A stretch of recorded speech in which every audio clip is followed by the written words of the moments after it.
Jouer comme une fille. Un balado sportif avec Guylaine Demers et Marc Durand.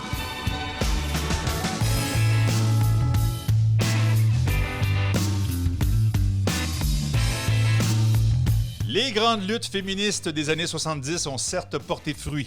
Aux valeurs collectives succède la réussite individuelle dans les années 80-90 et au début des années 2000, les femmes envahissent les facultés de droit, d'administration et de médecine où elles sont maintenant majoritaires. Elles commencent à gérer des entreprises et diriger des ministères. Et au début des années 2000, naît aussi un organisme unique au pays, l'ACAFSAP. C'est pas facile. L'Association québécoise pour l'avancement des femmes dans le sport et l'activité physique. L'ACASFAP. Ah, regarde. Ce sera pas long qu'on choisira un nom plus sexy. Égale Action dès 2002. Ça fait 20 ans. L'égalité par l'activité sportive. Et sa mission est la même depuis 20 ans. Rendre le système sportif québécois équitable et égalitaire à l'égard des filles et des femmes et soutenir ces dernières dans le développement de leur plein potentiel. Parce que jouer comme une fille, ça passe aussi par Égale Action.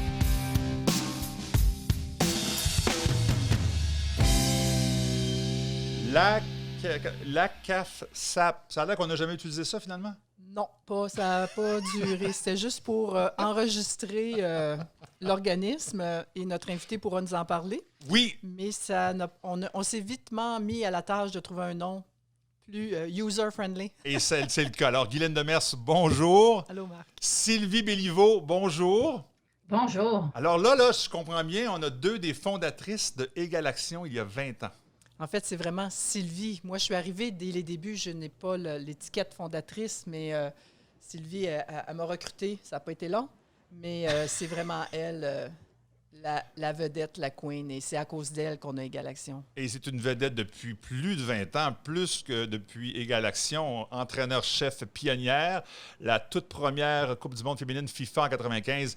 Tu étais la seule entraîneur féminine pour le Canada, responsable du développement à long terme des joueurs de l'Association canadienne de soccer, membre du Temple de la renommée du soccer au pays depuis 2016, membre du Panthéon des sports de Sherbrooke en 2018. On s'est peut-être côtoyés sans le savoir. Moi, je suis né en 64. Je ne dirais pas ton âge, mais on n'est pas loin. Oui, sûrement. C'est ça. J'ai habité Sherbrooke. Et une des fondatrices d'Égale Action, on l'a dit, une organisation qui promeut la participation des femmes de tous âges dans le sport et dans les activités physiques. Hey, merci beaucoup, Sylvie Béliveau, d'être ici. Écoute, ça me fait vraiment plaisir, non seulement d'être ici pour parler d'Égale Action, mais bravo pour le balado. Les 2 premières éditions, j'ai adoré. Fait que bravo à vous deux. Hey, c'est le fun. C'est la première fois que quelqu'un nous fait oui. un feedback direct lors de le balado. En direct. On est bien content. Ça va bien. Les réactions sont bonnes. Je pense que c'est utile. On fait œuvre utile ici avec le balado. Oui, mais j'ai l'impression que c'est un besoin du milieu parce que quand on y pense, il y a quelques balados qui existent, mais qui vont mettre l'emphase vraiment sur des athlètes, des femmes qui font vraiment des choses incroyables dans le monde du sport. Mm-hmm. Mais un balado où on s'intéresse aux enjeux actuels, il y avait vraiment un vide, là. Je pense alors comme la nature a horreur du vide, on l'a rempli. Et puis ça s'écoute tellement bien. Écoute, Guylaine, tu es une communicatrice hors pair. On a d'excellents invités. Puis le sujet est pertinent. À chaque fois, on a de bons commentaires. Ça s'écoute, bien sûr. Et ça se regarde aussi sur les différentes plateformes. On va sur Égale Action. Guylaine Demers, qui, on le sait, est professeure à l'Université Laval depuis 2001, finalement, depuis Égale Action. Ben oui, c'est le timing. Oui, tu avais raison. Je n'avais jamais fait l'association. PhD en sciences de l'activité physique, en pédagogie sportive, récipiendaire du trophée Femmes et Sport accordé par le CIO en 2020, présidente d'Égale Action, encore impliquée, bien sûr, depuis plusieurs années, et responsable de Conversation 2021. Ça, c'est quelque chose qui s'en vient en juin à Québec. Et le sort des femmes en sport, en mode solution, 2e édition. On y reviendra peut-être à la fin de l'émission. Mais parlons d'abord d'Égale Action. Pourquoi Égale Action en 2001? Ou plutôt l'ACFASAP? Moi, je vais répondre en 2 volets. Il y a quand même 20 ans qui se sont écoulés là, depuis, depuis le moment où on a fondé Égale Action. Donc, 20 ans, mon premier volet, ça va être un ressenti. Tu as parlé un peu de mon parcours, Marc, puis je vais revenir là-dessus dans mon 2e volet qui va parler de où j'en étais à ce moment-là. Mais mon ressenti, ça s'est produit quand j'ai retrouvé un pamphlet de l'Association canadienne pour l'avancement des femmes dans le sport et l'activité physique. Aussi long, hein, on va Oui, s'entendre. je Et n'aurais pas le prononcé. pamphlet faisait la liste et malheureux que ce soit ce côté-là qui m'a vraiment fait réagir, mais c'était la liste des abus, harcèlement. Et j'avais lu tous les énoncés, puis malheureusement, je cochais plusieurs de ces boîtes-là. Fait que ça, c'est vraiment le ressenti. Mais aujourd'hui, là, 20 ans plus tard, quand je regarde où j'étais rendue, ce que j'avais accompli, je pense qu'il y a plus que le ressenti qui m'a fait agir. Notamment, j'avais déjà fait 3 symposiums de la FIFA pour le football soccer féminin. Celui de 91, la première Coupe du Monde, où le Canada n'était pas présent. En 95, où on était pour notre première participation aux qualifications canadiennes. Et en 99. J'étais aussi devenue instructrice FIFA. J'avais pris part à des conférences sur femmes et sport au niveau mondial.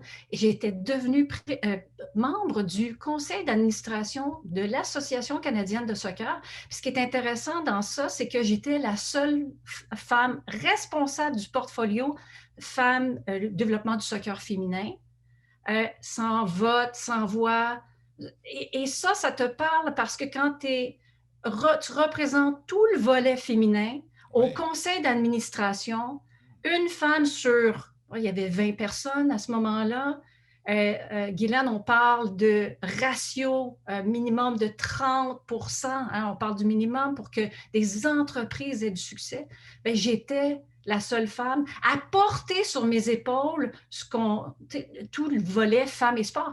Puis quand on parle de volet femmes et sport, c'est pas seulement la participation, mais on parle également des femmes à titre dans des postes de leadership, les arbitres, les entraîneurs, les administratrices, les bénévoles. Donc, c'est beaucoup hein, pour une personne. Fait que je pense que de dire, attends là, je ne peux pas faire ça seul, je veux m'entourer.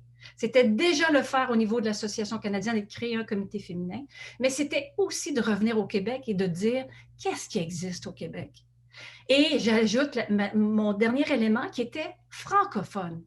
Moi, je suis partie dans l'Ouest canadien parce que mon niveau d'anglais ne me permettait pas de poursuivre ma carrière au niveau canadien.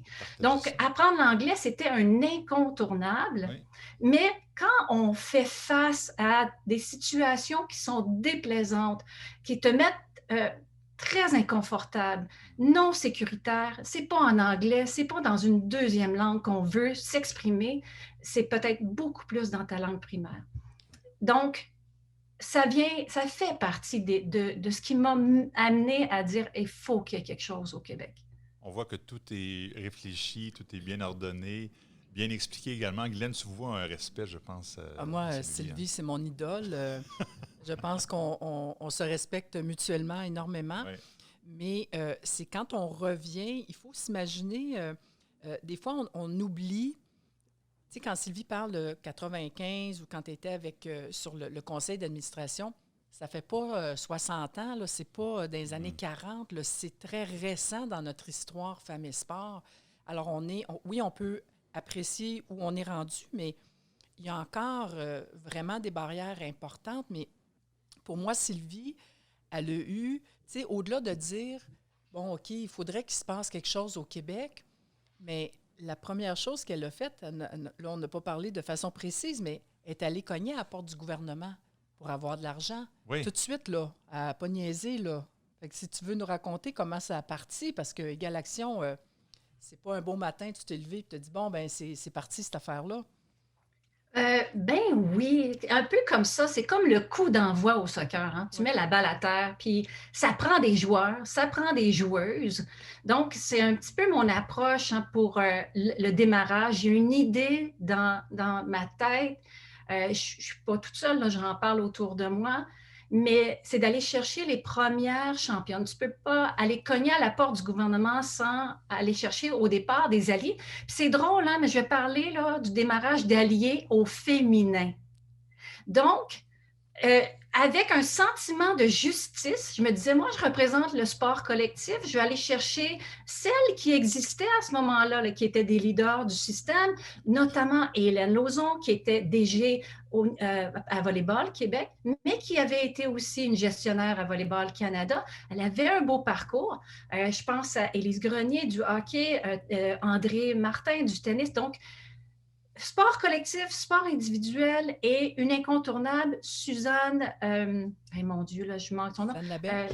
Suzanne Laberge, puis je le savais depuis hier que je répète son nom. Ben oui. Donc, Suzanne Laberge, au niveau de la recherche, et on était en lien parce que j'étais une personne qui était interpellée quand on parlait de recherche, de sentiments, de ton vécu, etc. Donc, Suzanne, certaines incontournables. Et le départ, on parle des années 2000, puis j'ai devant moi là, la demande pour des lettres patentes là, pour pouvoir se constituer, qui est datée du 7 juillet 2000. Donc, en parallèle, il y avait déjà des rencontres informelles. On s'est organisé au Stade Géry, reçu par Tennis Québec, pour avoir nos premières discussions et déjà, je dirais, amener ces femmes à adhérer au fait qu'on pourrait avoir une organisation provinciale. L'étape terminée, on est plusieurs maintenant, plusieurs têtes à penser à la stratégie. Et oui, très peu de temps après, c'était aller voir le gouvernement pour dire, bon, on existe, Association québécoise pour l'avancement, on se donne un nom pour la lettre patente, hein? Mais on a copié un peu du national. Mais qui suis-je pour donner un nom autre que, bon, on va commencer par exister? Oui. Penser notre affaire collectivement, puis après ça, on pourra se constituer complètement, incluant nom, logo, branding, terme anglais. Oui. Fait que on retourne au gouvernement. Monsieur Bastien, à l'époque, je me souviens, ça c'est comme un ressenti en même temps, je pourrais redessiner la pièce, où on s'assoit et l'accueil est très favorable. Donc, ce n'est pas non d'emblée, mais c'est certainement, on ne pourrait pas répondre oui, on vous reconnaît si ça n'est que 6-7 personnes autour d'une table qui souhaitent avoir une telle organisation. Donc, on va financer une étude. Donc, vous allez aller voir la population et donc faire cette collecte de données-là et voir si les gens voient d'un bon œil l'existence d'une telle organisation, puis aussi sa nécessité. Et bon, ben, je pense qu'on ne sera pas surprise hein, de voir que tous ceux et celles, là, des partenaires, des acteurs, actrices du système à l'époque, qu'on parle des gens de la fédération sportive, des entraîneurs, des éducateurs physiques, ont dit oui à l'appel. Donc, c'était nécessaire, il n'y a pas de doute. C'était nécessaire. Et c'est encore pertinent 20 ans plus tard. Bien, en fait, c'est ce que j'ai trouvé intéressant de la démarche. Puis ici, une chose, on en parlait avant de débuter l'enregistrement, l'importance de l'histoire, de se rappeler d'où on vient. Ben oui. Mais cette démarche-là, pour moi, elle demeure... Tu sais, quand on a décidé de faire le podcast, oui. Il y avait aussi l'importance, pour moi, d'amener la recherche aux gens et de comprendre... Répandre la bonne nouvelle. Oui, puis de comprendre pourquoi, à quoi ça peut servir. Bien, ça en est un exemple très frappant de dire, bien, le gouvernement, entre autres, là, de ce temps-ci, on le voit, on le sent beaucoup, là, mais les fameuses données de recherche, c'est ce qui permet de prendre des décisions éclairées. Alors, plutôt que d'arriver puis de dire, croyez-nous, là, nous autres, on est 7-8 bonnes femmes, puis on pense que oui, c'est ça que ça prend, mais entre ça, qui peut être tout à fait légitime, puis de dire, bien, non seulement on le pense, mais on a les données de recherche qui viennent appuyer aussi le besoin du milieu. Et ça, dans la démarche de Sylvie, je pense que ça a été déterminant pour faire en sorte qu'il y ait un investissement de départ et que là, ensuite, là, tu reviens au gouvernement, tu te dis, bien, regardez, là, c'est vrai, on n'est pas tout seul. Puis à partir de ce moment-là, là, Sylvie, j'aimerais ça que tu nous... disons pas nécessairement les embûches, mais au début... la survie des Galaxions, il n'y avait rien de cané, là. C'était pas... Il n'y avait rien d'assuré, là. Ça commençait, mais on touchait du bois aussi, là. Oui, tout à fait. Ben, en fait, on n'existe pas. Hein, on s'entend, on part vraiment de cartes. Les gens ne nous connaissent pas, c'est page blanche devant nous. On a eu autant, je dirais, des chances qui étaient favorables. Au même titre, certaines embûches, notamment comment aller chercher du financement quand ce que tu défends, c'est une cause et non pas un produit que tu vends. Ça a été un obstacle. Mais la bonne chose, je pense, pour Égal Action, c'est d'essayer d'avoir de l'expertise et des ressources pour se constituer. Quand n'existe pas, on parle de règlements généraux, de mission, de vision. C'est tout ça qu'on a à mettre en place. Et la venue d'Hélène Lauzon, avec toutes ses compétences et son expérience, a été un apport favorable pour Égal Action. Je pense que sans elle, on n'aurait pas pu faire des avancées aussi rapidement. Mais malheureusement, une personne comme elle, qui aurait pu être soutenue et aller un petit peu plus vite, bien, on était un peu coincé avec tout l'aspect financier et économique de notre organisation. On n'est pas connu, comment aller chercher du membership. Fait que ça faisait partie un peu là, du travail de défrichage qu'on avait à faire, se faire connaître en même temps. On n'avait pas de logo, on n'avait pas de nom. Ça fait partie là, des premières années. Là. Oui. Est-ce que la mission de départ, est-ce qu'elle a changé? Parce que justement, le fait de partir quelque chose, c'est justement qu'est-ce qu'on peut faire. Puis le terrain était large, était vaste, là, mais il faut quand même cibler des enjeux importants. Est-ce que cette mission-là, en 2001, 2002, 2003, est restée la même? Il y a eu une évolution aussi, j'imagine, de votre pensée. Oui. Tu vois, quand on parle d'évolution, effectivement, évolution, changement dans les deux, je dirais qu'il y a plusieurs éléments qui sont demeurés les mêmes, notamment quand on parle de recrutement des participants. Moi, je vais dire, à mon époque, dans mon vécu, je n'avais même pas accès au sport. Je rêvais là, de faire partie d'une équipe structurée, puis il n'y en avait pas. Fait qu'on est ailleurs dans notre société, donc on est aussi ailleurs au niveau d'Égal Action, mais quand on regarde les chiffres, on se rend compte qu'on est encore en dessous puis qu'on parle encore de recrutement, on parle encore de rétention. Quand on regarde au niveau du leadership, puis vous avez abordé ces thèmes-là à travers les 2 derniers balados, bien, on voit qu'au niveau du leadership, on n'est pas encore là. Donc, non, quand les enjeux, quand on n'a pas vu suffisamment de progression, d'intégration, puis quand je parle d'intégration, c'est ce qu'on espère, là, c'est une autonomie de la part de chacune des fédérations pour qu'elles aient elles-mêmes leur plan de recrutement, de rétention, les femmes présentes dans leur milieu. Hein? Quand ça va être là, on va avoir gagné. Là. Fait que ça, c'est des choses qui se ressemblent. Mais on a évolué énormément là, depuis. Là. Parce qu'en fait, je dirais qu'une des choses qui a changé, c'est qu'on est maintenant centré vraiment sur le volet sportif plutôt que activité physique et sport, parce que c'est extrêmement large quand on embarque activité physique. Clairement. Et il y a d'autres acteurs qui sont sur ce terrain-là. Oui, aussi. Donc, de se recentrer sur le sport, parce qu'il y a un besoin. Sylvie en parlait.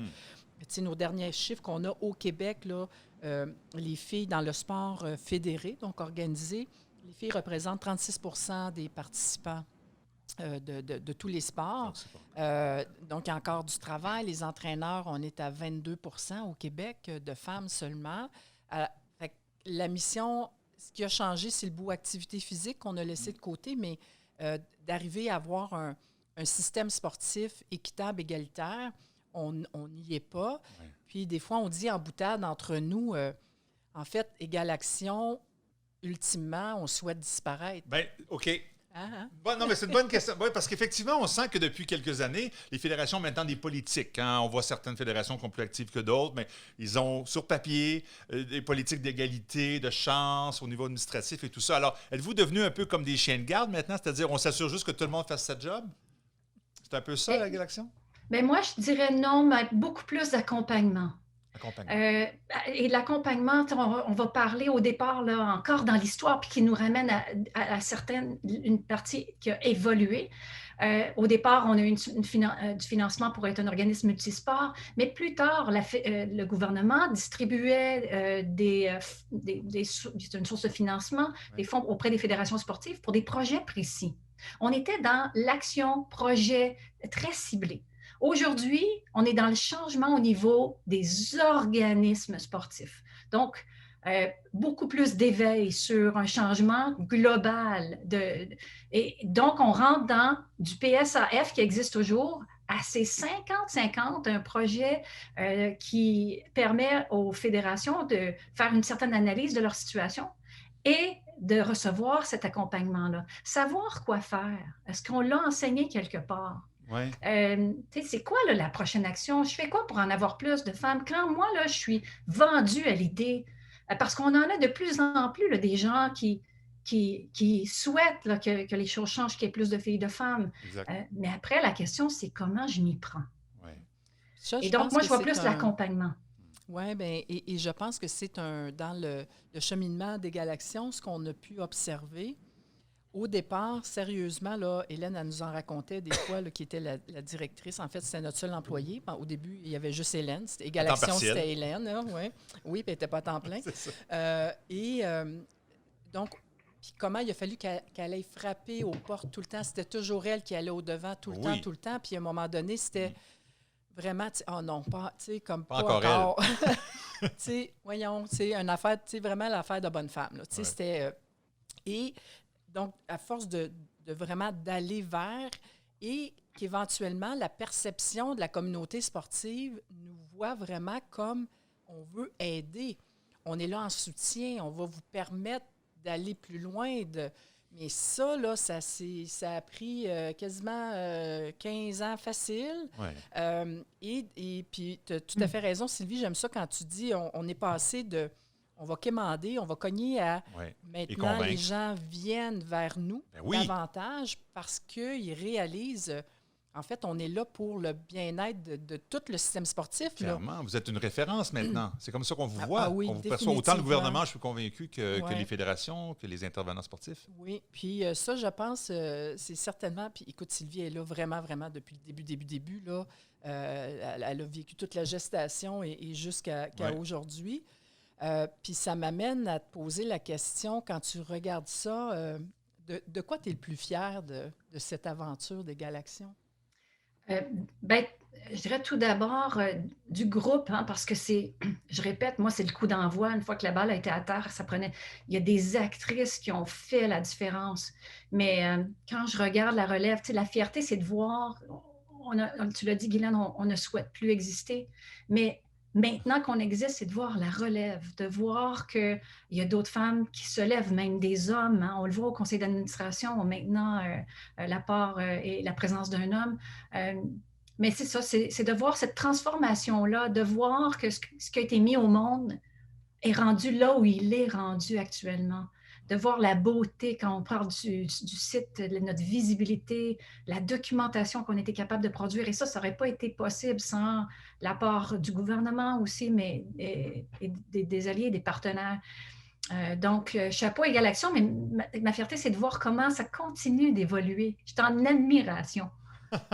On est en admiration envers toi, en tout cas, ça c'est sûr, parce qu'on aime beaucoup savoir que Égalaction a permis les changements. Si on se reporte en 2001, Sylvie Béliveau, puis on est en 2021 maintenant, qu'est-ce qui a changé? C'est quoi les faits marquants de vos gestes, des actions que vous avez posées, et ça s'est concrétisé de quelle façon au Québec? Tout d'abord, l'identité. Toute l'image, on a parlé de perception, puis ça part de là. Donc, notre identité, que ce soit par de la documentation sur le site, il y a eu énormément d'évolutions. Au niveau du gouvernement, je pense que la reconnaissance, elle est d'autant plus frappante, progression aussi à ce niveau-là. Et Gala Femmes d'influence, on peut-tu en parler? Cette visibilité-là où on est parti en arrière-scène et maintenant on est à l'avant-plan dans un sens où on fait partie d'un tout et non pas juste en arrière. Pour moi, ça, c'est une évolution et une visibilité aussi qui est importante. Et il ne faut pas oublier non plus la gouvernance qui évolue à travers ça. Ça, ce n'est pas vu par tout le monde, mais l'inclusion, là, nouvellement, puis je pense que vous allez le recevoir, Francis, qui est au conseil d'administration maintenant. Fait que, c'est à la fois une ouverture, une perception du public, puis une croissance aussi à l'interne. Je dirais que tu as ouvert la porte, Sylvie, mais j'aimerais ça que tu fasses la petite capsule le Gala Sport Québec et comment tout ce qu'il a fallu faire. Oh, je suis intéressé par ça, moi. Qu'est-ce qui s'est passé? Pour finir par être là. Ça a été mais en fait, une aventure. Guylaine, tu vas peut-être me compléter là-dessus parce que Hélène, elle a travaillé très fort, mais premier gala Femmes d'influence que je me souviens, c'est qu'on essaie d'arrimer au même moment que le Gala Sport Québec. Okay. Mais on le fait dans notre petite salle avant le show, finalement. Au même hôtel. Oui, Oui. sauf que tu veux avoir une représentativité des gouvernements, tu vas avoir des gens qui sont importants à ton gala. Et malheureusement, ben, il était pris avec le Gala Sport Québec. Fait qu'on part de ne pas exister en arrière-plan jusqu'à pouvoir faire la nomination de nos gagnantes avant le Gala Sport Québec, jusqu'à se retrouver pendant le gala à faire monter nos gagnantes sur la scène. Et bon, là, ils font partie vraiment de ce qui est diffusé. Bravo! Hein? Oui, fait que Ouais. ça a été vraiment beaucoup de persévérance. Puis je pense que c'est possiblement une des grandes leçons qu'on a, en tout cas certainement pour moi, avec Égal Action, c'est la politique du petit pas. Ah, c'est très bon, ça. Ça fonctionne habituellement. Ben, parce Ça prend que, la patience, par contre. oui, tout à fait. Et puis pour nous, c'était aussi par respect pour ces femmes-là. Écoute, on a, dans le gala Femmes d'influence, là, on apprend, tu sais, il y a des femmes, la Côte-Nord est rendue à 68 ans, la femme, elle s'est investie corps et âme Dans le toute sa vie. Elle bénévolat, a fait souvent, ouais. une différence Mhm. incroyable dans son sport, dans sa Ouais. communauté. Oui. Puis là, on apprend ça. Puis c'est la première fois de sa vie que cette femme-là a le spotlight sur elle, là, Oui, qu'on la met en valeur. exact. Puis, écoute, la fierté Mm. tu sais, de leur famille, leurs enfants. Tu sais, quand on fait le gala, on a dit « wow ». Fait que pour nous, ça nous stimulait beaucoup. Mais après, on disait « bon, là, tu arrives au gala Sport Québec, ils sont même pas nommés. Ouais. Puis là, là, on va dire le nom. Là, à un moment donné, on avait le droit. Là, on n'était pas dans le Vidéo, show genre? télévisé. Même là. pas, non, c'est ça. c'était parce que tout était compté, les minutes. Fait que là, Oui. on ne peut pas mettre des minutes pour les femmes de Ouais, plus, ouais, ça ne ouais. marchait pas. OK. Là, Mané, là, elles étaient sur la scène, mais on les... Tu sais, juste avant d'aller à l'annonce, là, on les voyait, puis là, Toute on la partait gang. à l'annonce, OK. tu sais.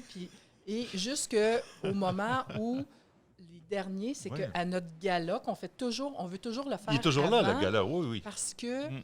ça permet à la famille d'être là, à tout le monde d'être là, Oui. puis on fait quelque chose de plus intime, 20 fromages, tu sais. Fait qu'on est une OK. centaine de personnes, et les femmes et leurs familles apprécient vraiment ce moment-là. Ouais. Et là, ce qu'on fait, c'est que maintenant, on fait juste dire voici les nominés, mais la gagnante est nommée au gala sport. Fait que ça, parfait, c'est ça. vraiment. Wow. Alors là, t'es Bravo. vraiment, là, c'est toute la communauté là, Oui. du sport québécois qui reconnaît, qui dit waouh!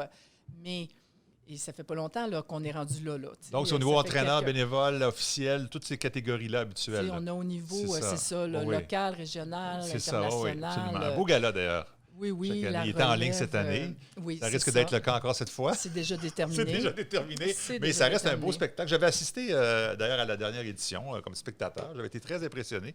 Et oui, puis on découvre des visages intéressants, des belles histoires.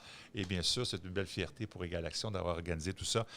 Où est-ce qu'on s'en va avec Égal Action, Sylvie Béliveau, pour les prochaines années?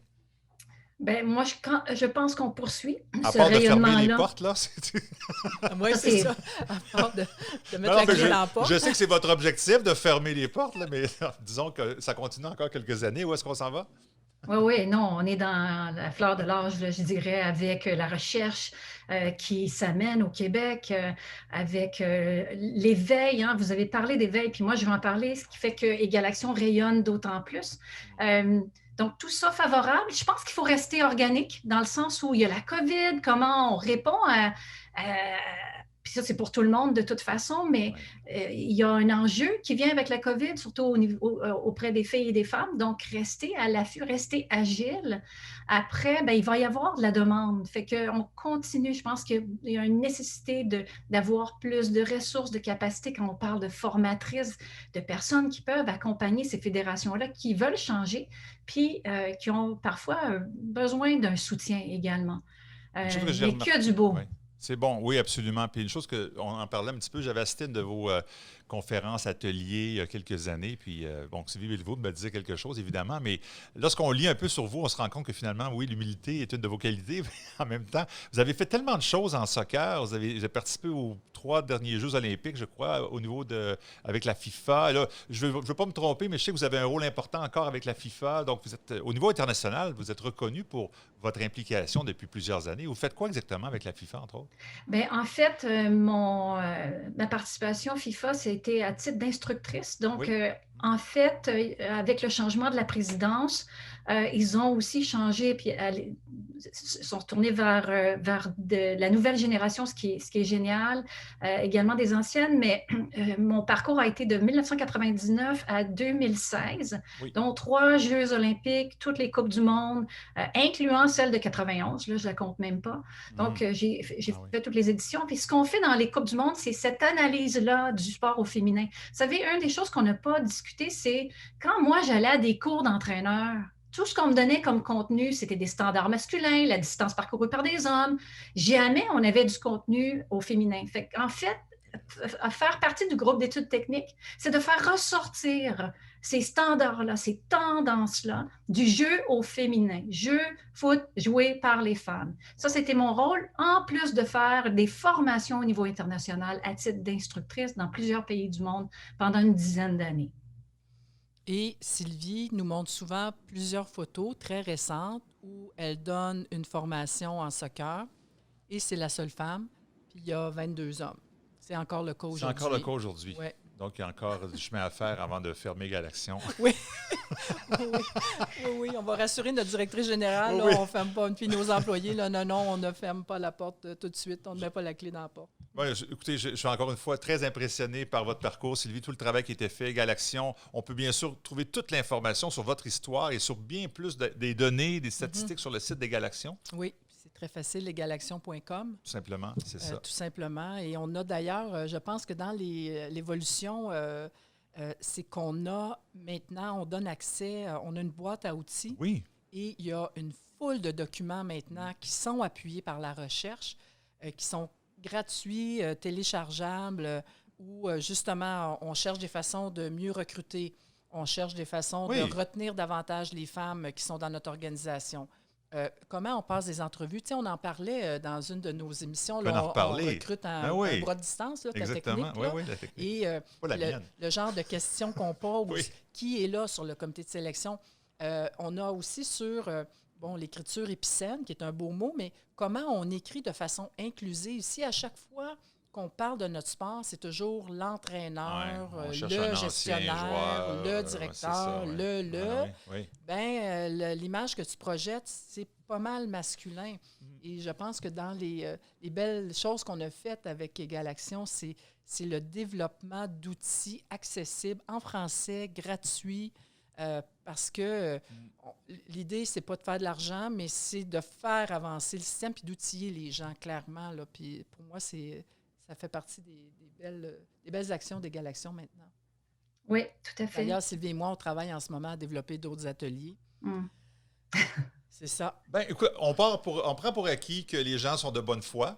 Ils n'ont pas les outils. Vous êtes là pour ça. Puis, ils n'ont plus d'excuses. Ils n'ont plus d'excuses. Elles n'ont plus d'excuses. Bon, c'est parfait, ça. Alors, merci beaucoup, Sylvie Béliveau. J'imagine que Conversation 2021, ça vous dit quelque chose? Oui, tout à fait. On en parlera quelques instants. Donc, un événement à Québec pour la deuxième fois qui s'en vient en juin. Exact. Et on aura pour la première fois une journée exclusive Québec. Le 8 juin.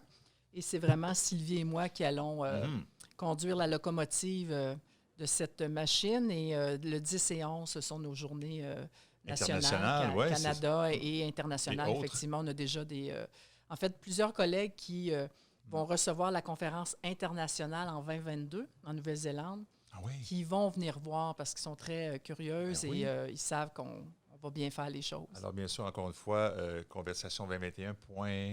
Conversation 2021.ca. Voilà. Et puis, toute l'information, on peut s'inscrire et puis en apprendre plus sur ce qu'on peut faire, ce qui a été fait, puis ce qu'on doit faire maintenant. Merci infiniment. Oui, Sylvie? Moi, je vous dis merci pour ce retour en arrière. Ça m'a fait du bien. C'était très intéressant.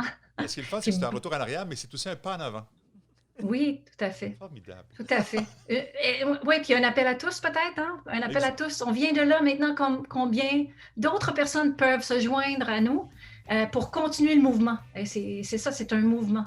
Mais bonne continuation à eux. Je vous écoute dans tous les prochains balados. Bien, merci beaucoup. Ça nous permet de dire que oui, le balado est disponible en audio et en vidéo. On est très contents. Puis il y en aura d'autres épisodes. Alors, soyez généreux, écoutez-nous. C'est gratuit. Merci Sylvie. Merci Sylvie. Merci Guylaine. Salut tout le monde.